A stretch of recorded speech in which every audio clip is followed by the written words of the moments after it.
সুপ্রিয় দর্শক, এই পবিত্র ঈদুল আজহা উপলক্ষে কুরবানির হাটে কুরবানির গরু বিপুল পরিমাণে উঠেছে। যাদের বাজেট কম, যারা বাজেট কমের ভিতর গাভী গরু খুঁজছেন, তারা এই নামুজার ঐতিহাসিক হাটে আসতে পারেন।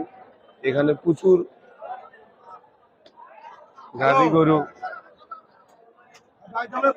আমদানি হয়।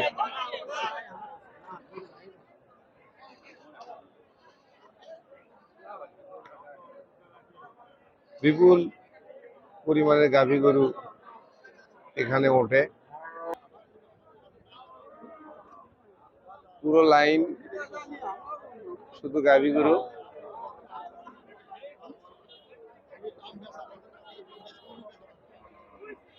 যাদের বাজেট কম, এবারিতে কুরবানি করতে ইচ্ছুক, তারা গাভী গরু খুঁজছেন যারা, তারা এই হাটে আসতে পারেন।